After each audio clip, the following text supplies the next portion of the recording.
Hello दोस्तों, यदि आप भी क्लास 11th का 19 मार्च को हिंदी का एनुअल यानी वार्षिक परीक्षा देने वाले हैं तो अभी की इस क्लास में क्लास 11th के लिए हिंदी के 100% ओरिजिनल क्वेश्चन पेपर का क्वेश्चन आंसर बताएंगे अभी के इस क्लास में। तो आप लोग क्लास को पूरा वॉच कीजिएगा। ये हिंदी का 100% ओरिजिनल क्वेश्चन पेपर है, सेम टू सेम यही क्वेश्चन आएगा। यहाँ पर देख सकते हो क्लास 11th हिंदी, यहाँ पर यह हिंदी का क्वेश्चन पेपर है, एनुअल एग्जामिनेशन 2025 वार्षिक परीक्षा 2025। और ये साइंस आर्ट्स कॉमर्स तीनों का सेम पेपर रहेगा, यानी तीनों का एक ही पेपर से एग्जाम होता है। साइंस आर्ट्स कॉमर्स तीनों का हिंदी का ओरिजिनल क्वेश्चन पेपर है और 100 ऑब्जेक्टिव क्वेश्चन पूछा जाएगा। एग्जाम पूरे 100 नंबर का होगा और समय 3 घंटा 15 मिनट का मिलेगा। सबसे पहले खंड अ मिलेगा। खंड अ में आपसे ऑब्जेक्टिव टाइप क्वेश्चन पूछा जाएगा 1 से लेकर 100 तक, जिनमें से किन्हीं 50 प्रश्नों के उत्तर देना है एग्जाम में। तो अगर आप लोग इस चैनल पर नए होंगे तो आप लोग चैनल को जरूर सब्सक्राइब कर लीजिएगा, ताकि आने वाले नेक्स्ट क्लास आपके पास जरूर पहुँचे। क्लास 12th का भी तैयारी इस चैनल पर कराया जाएगा। खंड अ में वस्तुनिष्ठ प्रश्न है, 100 ऑब्जेक्टिव क्वेश्चन, 50 का उत्तर देना है एग्जाम में। आइए पहला नंबर क्वेश्चन देखते हैं। ये ओरिजिनल क्वेश्चन पेपर है, इसको आप लोग तैयार कर लीजिए। पहला नंबर क्वेश्चन है, निम्नलिखित में कौन विकल्प अल्प प्राण व्यंजन का उदाहरण नहीं है? नहीं पूछा गया है तो ये फ हो जाएगा, ऑप्शन नंबर सी बिल्कुल राइट आंसर।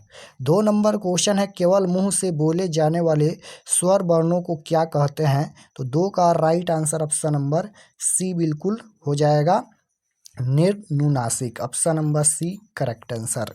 क्वेश्चन नंबर 3 पूछा गया है कि स्पर्श व्यंजनों की संख्या कितनी है? स्पर्श व्यंजनों की संख्या कितनी है? तो 25 हो जाएगा, ऑप्शन नंबर डी बिल्कुल करेक्ट आंसर। क्वेश्चन नंबर 4 पूछा गया है कि जिस स्वर के उच्चारण में तिगुना समय लगे उसे क्या कहते हैं? तो ये हो जाएगा प्लुत, ऑप्शन नंबर डी बिल्कुल राइट आंसर हो जाएगा। लास्ट में हम ये भी बताएंगे कि आप लोग क्वेश्चन पेपर ऑब्जेक्टिव सब्जेक्टिव कैसे डाउनलोड कर सकते हैं।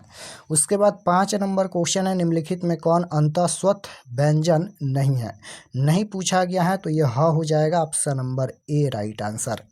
क्वेश्चन नंबर 6 पूछा गया है कि किनका उच्चारण एक प्रकार की रगड़ या घर्षण से उत्पन्न उष्ण वायु से होता है? तो राइट आंसर हो जाएगा क्वेश्चन नंबर 6 का ऑप्शन नंबर बी, उष्ण व्यंजनों का। करेक्ट आंसर बी हो जाएगा। 7 है, निम्नलिखित में कौन विकल्प महाप्राण व्यंजन का उदाहरण नहीं है? तो राइट आंसर ऑप्शन नंबर ए हो जाएगा क। क्वेश्चन नंबर 8 पूछा गया है कि निम्नलिखित में कौन किस वर्ण का उच्चारण स्थान दंत नहीं है? दंत नहीं है तो ये हो जाएगा ट, option number A right answer. Question number 9 है कि निम्न में किस वर्ण का उच्चारण स्थान ओष्ठ है? तो right answer option number C हो जाएगा म। 10 है कि किनकी उत्पत्ति दूसरे स्वरों से नहीं होती है? तो राइट आंसर ये हो जाएगा हर स्वर, option number A correct answer. Question number 11 पूछा गया है, शिकारी ने हिरन मारा, इस वाक्य में हिरन मारा किस कारक का उदाहरण है? कारक पूछा गया है तो राइट आंसर हो जाएगा इसका कर्म कारक, option number D right answer हो जाएगा। कर्ता ने कर्म को करण से, इस प्रकार से कारक चिन्ह आप लोग याद रखिएगा। 12 नंबर क्वेश्चन देखिए, पिंजरा शब्द है तो right answer option number B हो जाएगा तद्भव। क्वेश्चन नंबर 13 पूछा गया है, 13 नंबर क्वेश्चन है कि मोहन आया था किस काल का उदाहरण है? मोहन आया था किस काल का उदाहरण है? तो देखिए मोहन आया था, यहाँ पर लास्ट में था है, यानी बीत गया। मोहन आया था तो बीत गया, बीते हुए काल को हम लोग भूतकाल बोलते हैं। Right answer option number B हो जाएगा। काल 3 प्रकार के होता है, भूतकाल, भविष्यकाल, वर्तमान काल। वर्तमान काल अभी जो चल रहा है, भूतकाल बीत गया, भविष्यकाल आने वाला काल। राइट आंसर बी हो जाएगा। क्वेश्चन नंबर 14 है, निम्नलिखित में कौन विकल्प युग्मक ध्वनि का उदाहरण है? तो right answer option number B हो जाएगा दिक्कत। क्वेश्चन नंबर 15 की ओर चलते हैं। यहीं पर 15 नंबर क्वेश्चन है, 2 स्वर्णों के मेल से उत्पन्न विकार अथवा रूप परिवर्तन को क्या कहते हैं? तो राइट आंसर ऑप्शन नंबर ए हो जाएगा स्वर संधि कहते हैं। क्वेश्चन नंबर 16 देखिए पूछा गया है, 16 नंबर क्वेश्चन है, महौष्ध शब्द का संधि विच्छेद। तो राइट आंसर ऑप्शन नंबर 16 का ए हो जाएगा महान प्लस औषध। क्वेश्चन नंबर 17 है, पुरोहित शब्द का संधि विच्छेद क्या होगा? तो राइट आंसर 17 का ऑप्शन नंबर बी हो जाएगा, पूर्व प्लस हित हो जाएगा। क्वेश्चन नंबर 18 पूछा गया है, नदी प्लस इस पदों की संधि। तो राइट आंसर 18 का हो जाएगा नदीस, option number B correct answer. Question number 19 पूछा गया है कि निम्नलिखित में कौन विकल्प व्यंजन संधि का उदाहरण है? तो right answer option number C हो जाएगा, शिवाले। क्वेश्चन नंबर 20 पूछा गया है, निम्न में अशुद्ध शब्द है। अशुद्ध शब्द तो दीपिका हो जाएगा, ऑप्शन नंबर ए बिल्कुल करेक्ट आंसर। क्वेश्चन नंबर 21 पूछा गया है, निम्न में शुद्ध शब्द है। तो राइट आंसर 21 का सी हो जाएगा यहाँ पर, नुपुर। क्वेश्चन नंबर 22 है, कोष्टक में अंकित चिन्ह, यानी यहाँ पर ये जो चिन्ह दिया गया है यह किसका चिन्ह है? तो बीच में इस तरह से योजक चिन्ह लगता है, यानी योजक चिन्ह हो जाएगा, ऑप्शन नंबर सी बिल्कुल राइट आंसर। क्वेश्चन नंबर 23 पूछा गया है, त्रिलोक शब्द में समास है। तो राइट आंसर हो जाएगा 23 का क्या हो जाएगा, तीन संख्या का बोध हो रहा है तो द्विगु समास हो जाएगा। क्वेश्चन नंबर 24 है, निम्न में कौन विकल्प अविभाज्य समास का उदाहरण नहीं है? निम्न में कौन विकल्प अविभाज्य समास का उदाहरण जो है वह नहीं है? तो ये हो जाएगा आम्रन, ऑप्शन नंबर ए बिल्कुल करेक्ट आंसर है। कामचोर शब्द किस समास का उदाहरण है? तो राइट आंसर हो जाएगा अपदान तत्पुरुष, option number C right answer. Question number 26 है, परमेश्वर शब्द किस समास का उदाहरण है? तो राइट आंसर हो जाएगा कर्मधारय समास, option number B. Question number 27 पूछा गया है, गणेश कहानी पढ़ रहा है किस क्रिया का उदाहरण है? तो ये हो जाएगा सकमर क्रिया, ऑप्शन नंबर सी बिल्कुल करेक्ट आंसर। क्वेश्चन नंबर 28 देखिए पूछा गया है यहाँ पर कि इस गली में सबसे बड़ा मकान सोहन का है। इस वाक्य में रेखा के अंश में कौन सा पदबंध है? तो राइट आंसर विशेषण पदबंध हो जाएगा, option number C. Question number 29 देखिए यहाँ पर पूछा गया है, राम प्रताप पत्र लिखता है, यह किस वाच्य का उदाहरण है? तो राइट आंसर हो जाएगा कर्मवाच्य, ऑप्शन नंबर बी। निम्नलिखित में कौन शुद्ध वाक्य है? तो इसका राइट आंसर हो जाएगा ऑप्शन नंबर सी हो जाएगा, विश्व में तरुण नवयुवकों की संख्या अधिकतम है। क्वेश्चन नंबर 31 है, गुरे मुर्दे उखाड़ना मुहावरे का अर्थ पूछा गया है। तो राइट आंसर हो जाएगा ऑप्शन नंबर बी, बीते बातें याद करना। 32 है, झमाझम वर्षा हो रही है किस वाक्य का उदाहरण है? तो 32 का राइट आंसर हो जाएगा ऑप्शन नंबर ए, सरल वाक्य का उदाहरण है। क्वेश्चन नंबर 33 पूछा गया है, दानों किस संज्ञा का उदाहरण है? तो 33 का बिल्कुल करेक्ट आंसर हो जाएगा भावाचक, option number A right answer है। घी किस संज्ञा का उदाहरण है? तो 34 का हो जाएगा द्रव्यवाचक संज्ञा का उदाहरण है। क्वेश्चन नंबर 35 है कि तालाब शब्द किस लिंग का उदाहरण है? तो 35 का राइट आंसर हो जाएगा स्त्रीलिंग, ऑप्शन नंबर ए। क्वेश्चन नंबर 36 है, चिंता शब्द किस लिंग का उदाहरण है? तो चिंता है तो ये हो जाएगा स्त्रीलिंग, option number A right answer. सड़क शब्द का बहुवचन रूप?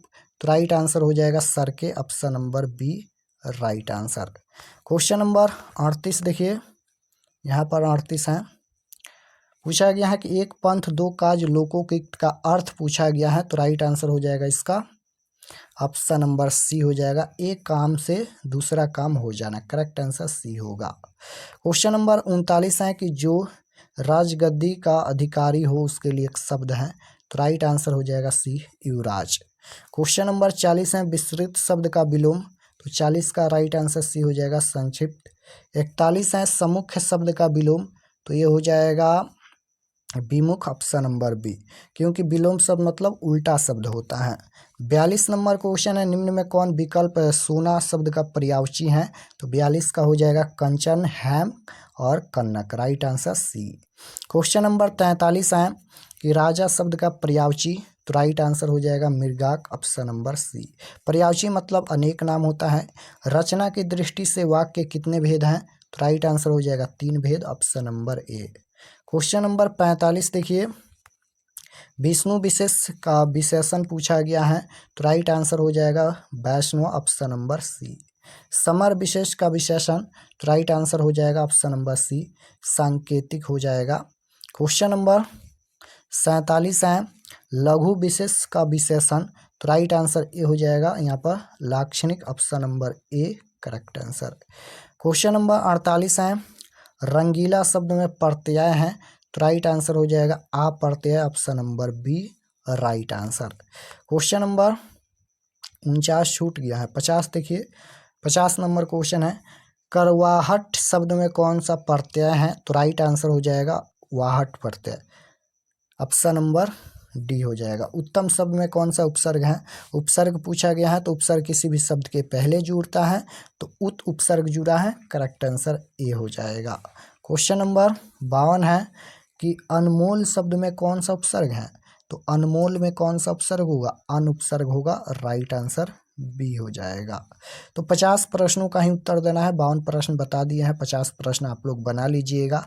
ये ऑब्जेक्टिव हो गया, ऑब्जेक्टिव के बाद सब्जेक्टिव क्वेश्चन भी मिलेगा। विषयनिष्ठ प्रश्न सबसे पहले पूछा गया है, निम्नलिखित में से किसी एक विषय पर निबंध लिखे। यहाँ पर इतना दिया गया है, मेरा गाँव, मेरा परिवार, रक्षाबंधन, स्त्री शिक्षा, परोपकार। किसी एक विषय पर ही निबंध लिखना है और ये पूरे 8 नंबर का होगा। तो अभी हम बताएंगे कि आप लोग इसका सब्जेक्टिव कैसे डाउनलोड कर सकते हैं। यहाँ पर ये निबंध लिखा गया है, देख सकते हो, परोपकार पर। इस प्रकार से इसका आंसर लिखिएगा। विषय प्रवेश परोपकार। मनुष्य में 2 प्रवृत्तियाँ पाई जाती हैं, स्वार्थ और परमार्थ, या परोपकार स्वार्थ के वशीभूत हो मनुष्य अपना ही हित साधना करता है और परमार्थ वाले दूसरों का कल्याण करते हैं, इसे ही वास्तविक धर्म कहा गया है। गोस्वामी तुलसीदास ने इसी का उल्लेख किया है। सच तो यह है कि प्रत्येक धर्म ग्रंथ में परोपकार को महत्व दिया गया है। इस प्रकार से इसका आंसर लिखिएगा, परोपकार का अर्थ लिखिएगा, उसके बाद धर्म का मूल यहाँ तक, उसके बाद महत्व परोपकारी कार्य के बारे में यहाँ तक लिखिएगा, उसके बाद यहाँ पर उपसंहार लिखिएगा यहाँ तक। हम सीधे चलिए आपको बता देते हैं कि आप लोग इसका ऑब्जेक्टिव और सब्जेक्टिव कैसे प्राप्त कर सकते हैं। तो इसका ऑब्जेक्टिव और सब्जेक्टिव क्वेश्चन आंसर डाउनलोड करने के लिए गूगल पर चले आना है और आपको सर्च करना है RK एक्सपर्ट क्लासेस। इसी चैनल का नाम आपको गूगल में सर्च करना है, RK एक्सपर्ट क्लासेस। जैसे ही गूगल पर सर्च करेंगे RK एक्सपर्ट क्लासेस, तो आपके सामने इस तरह से फर्स्ट पेज आएगा, ध्यान से देख लीजिए। पहला पेज आएगा, इसी प्रकार से इस पर आपको क्लिक करना है। तो चलिए हम इस पर क्लिक करते हैं। क्लिक करने के बाद ये ओपन हो जाएगा, इसको एक बार रिफ्रेश कीजिए। रिफ्रेश करने के बाद आपको नीचे आना है क्लास 11th के सेक्शन में। तो यहाँ पर देखिए, ये क्लास 11th का सेक्शन है और इसमें सभी सब्जेक्ट का क्वेश्चन पेपर दिया गया है। जैसे आपको हिंदी का डाउनलोड करना है, तो यहाँ पर देखिए 19 मार्च 11th Hindi question paper annual exam 2025, इस पर आपको क्लिक करना है। तो चलिए हम इस पर क्लिक करते हैं। क्लिक करने के बाद ये ओपन हो जाएगा, इसको एक बार रिफ्रेश कर दीजिएगा और रिफ्रेश करने के बाद आपको नीचे आना है और ये सभी परीक्षा के लिए एक एक महत्वपूर्ण जानकारी लिखा गया है, आप लोग इसे एक बार पढ़ लीजिएगा। सब्जेक्ट हिंदी है, एग्जाम आपको 19 मार्च को होने वाला है। व्हाट्सएप ग्रुप ज्वाइन कर लीजिएगा, क्वेश्चन पेपर भी डाउनलोड कर सकते हैं। नीचे आएंगे तो सबसे पहले आप लोग क्वेश्चन मिला लीजिएगा, पहला नंबर क्वेश्चन यहीं पूछा जाएगा और इसका ऑब्जेक्टिव यहाँ पर अपडेट कर दिया गया है, देख सकते हो आपके सामने। 1 का ए, 2 का सी, 3 का डी, 4 का डी, इस तरह से सभी का यहाँ पर आंसर अपडेट कर दिया गया है। तो 50 प्रश्नों का ही उत्तर देना है, कोई भी 50 प्रश्न आप लोग बना लीजिएगा। उसके बाद नीचे आएंगे तो यहाँ पर सब्जेक्टिव क्वेश्चन है, देख सकते हो यहाँ पर निम्नलिखित में से किसी एक विषय पर निबंध लिखे, तो ये सभी क्वेश्चन है। तो इसका उत्तर भी यहाँ पर नीचे में लिखा गया है, देख सकते हो।